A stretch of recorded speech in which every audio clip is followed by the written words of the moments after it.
Today I'm breaking down the best perks you should be picking for the 5 new heroes coming with Overwatch's rebrand. Let's start with the most fiery DPS of the update, Anran. A character designed to dive in, set everything on fire, and either end up getting a kill or lose control, dash into a wall, and end up with a quick reset to the spawn room. Minor perks. Smolder. Ignited enemies burn 1.5 seconds longer. Heat Shield. Gain 50 overhealth for each enemy ignited by your ultimate up to a maximum of 180. For Anran's minor perks, you should lean towards Heat Shield in most cases, and this is why. Anran's ultimate already forces defensive cooldowns by itself. The real value isn't that they are burning, but the reward you get as a result of them burning. Heat Shield allows you to sustain, post-ult, and follow up on the initial impact damage to confirm your eliminations.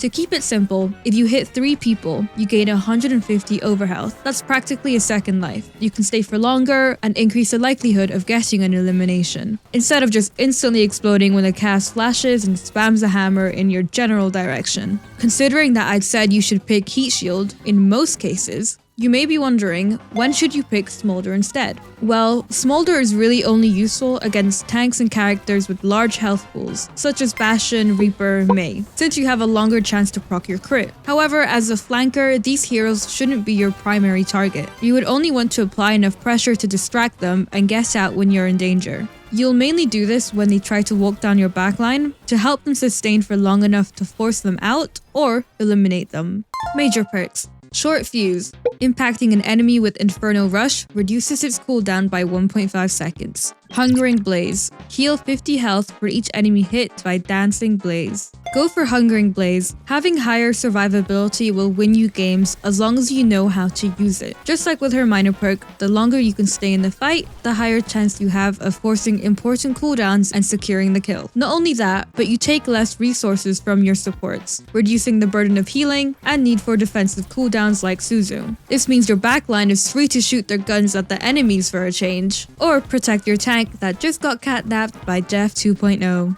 Short Fuse and Hungering Blaze both work well into poke and brawl comps, where the enemies are generally more grouped up, since this allows you to hit more targets at the same time and maximize either health regen or cooldown reduction. Therefore, these perks aren't situational, they reflect more of an engagement issue. Since you don't want to engage without knowing how you're going to get out, the reduction in the dash cooldown may help with that, but in reality, it isn't as consistently useful if you're playing correctly. Onto ChatGPT controlled BAP76. Emre. Just like Soldier, Emre is great when it comes to off-angling and pushing rotations, so choosing the right perks can either enhance your strengths or just act as a small quality of life improvement. Minor perks. Suppressive Security. Override Protocol's light rounds slow enemies by 30% for 1 second. Enhanced Agility. Siphon Blaster's movement speed is increased by 20% while not firing. Pick Enhanced Agility if you can take advantage of the mobility to off-angle or to rotate away from a dangerous area against close-range heroes. This allows you to play wide angles even against a tracer chasing you across a map. Mobility is arguably the strongest form of survivability. And not to blow your mind or anything, but the longer you're alive, the more damage you can do. Go for Suppressive Security if mobility isn't needed, aka you're playing into poke on a long sightline map where off angles don't require you to move very far. It allows you to slow an enemy's rotation with light rounds, making your large shots more consistent and allows your team to capitalize on the slowed targets. Plus, it might actually help you land a shot if they're practically standing still, right? Major perk. Heat Sink. Direct hits with Siphon Blaster refund heat and increase its duration by 0.1 seconds. Cyber Adhesion. Cyber Frag now sticks on contact, dealing 40 extra damage to stuck enemies. Please get Cyber Adhesion a majority of the time, as it makes his limited burst damage much more consistent and does more if you land a nade on a target, directly introducing breakpoints. Never underestimate the power of consistency, as this increases your kill potential across a wider range of scenarios.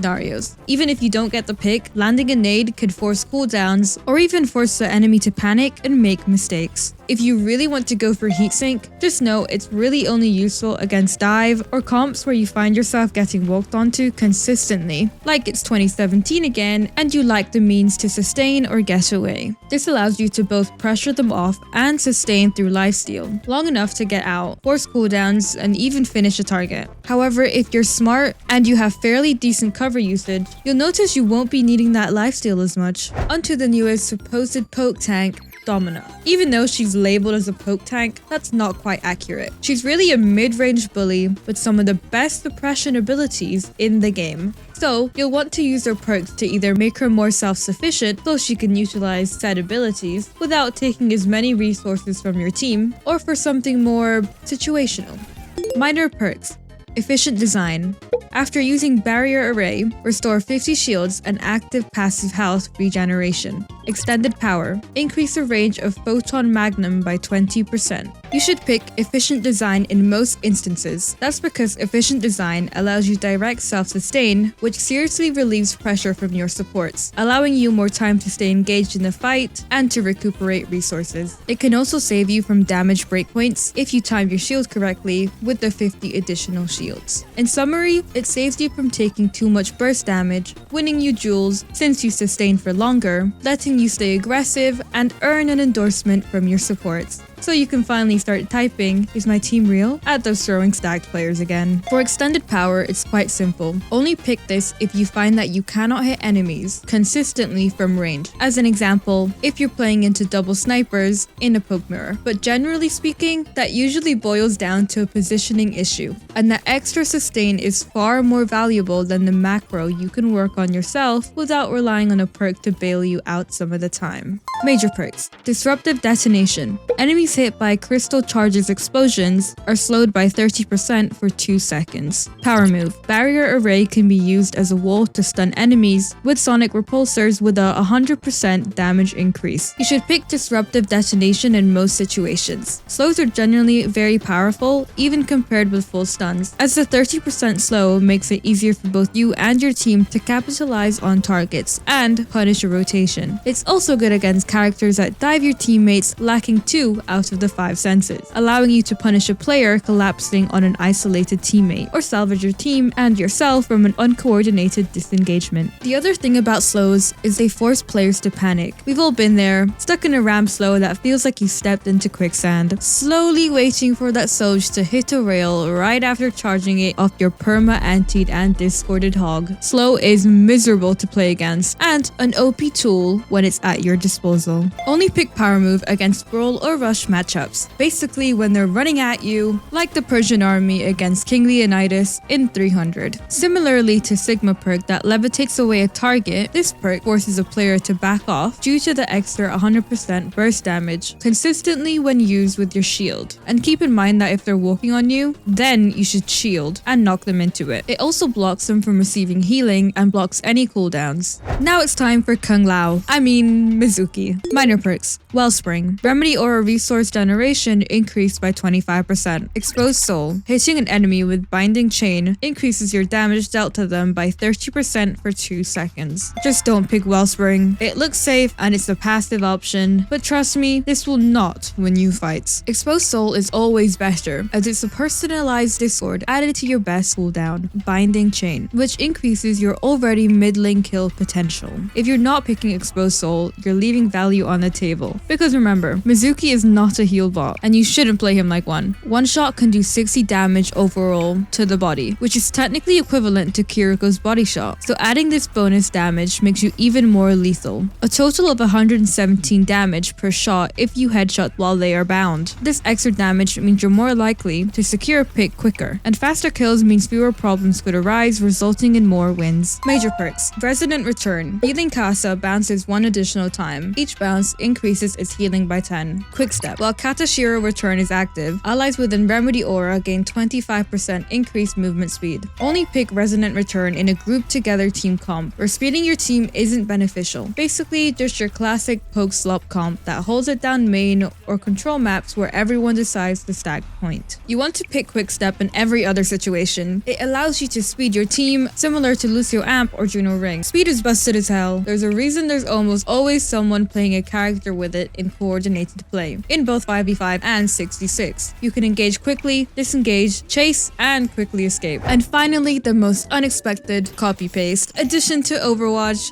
Jetpack Cat. Minor perks. Close out. Quick melee becomes empowered every 6 seconds, wounding enemies for 40 damage and slowing them by 30% for 1 second. Transport shielding. Gain up to 75 shield health while carrying another hero. Go for closeout. I mean, a free 40 damage and slow every 6 seconds. This perk makes you one of the best heroes in one-on-one scenarios in the game, only rivaled by every other DPS support. Closeout is a perfect addition to round out JPC, since you're also one of the quickest heroes in the game, with speed that outpaces Orion's pin. This enables you to close the distance, get a quick melee, and finish them off with a few follow-up shots, then get out as if no one was there, leaving the enemy team thinking their Ashe died to thin air. Closeout doesn't only finish off enemy players through direct damage, but also increases your accuracy on the marked target due to the 1 second slow. As mentioned before, slow is OP. Even if you don't wish to play aggressively and get aggressive picks, which I highly advise by the way, you can also use this perk to scare away flankers and dive heroes trying to go for you or your backline. Transport shielding is cool in theory, but unless your strategy is Uber Driver Simulator, closeout is more impactful. Major perks. Headbutt. Frenetic flight knockback an enemy on impact when flying fast enough. Territorial. Per now also damages nearby enemies for 50% of the healing amount. Knockback is removed. Pick Territorial most of the time. It's incredibly good when compared with Headbutt. That's because of the consistent AoE damage that isn't blockable by shields that does 50% damage of the healing it's providing. You basically have an unblockable Ramel on cooldown, allowing you to pressure off enemies while sustaining your team. It's low skill and high value. What's not to love? Headbutt is good, but Territorial is just better. Unless you think you can capitalize off of the map's geography with boops, or want to embrace the idea of skill expression, other than that, Territorial just does more. That pretty much sums up when you should pick what perks for the new heroes. Just to reinforce the importance of different circumstances, really make sure you pick your perks accordingly. They can change breakpoints, increase survivability, and change the tempo of fights, helping you secure more wins. Let us know if this video helps you in your future games. Don't forget to check out our Discord, links in the description, and thank you all for watching.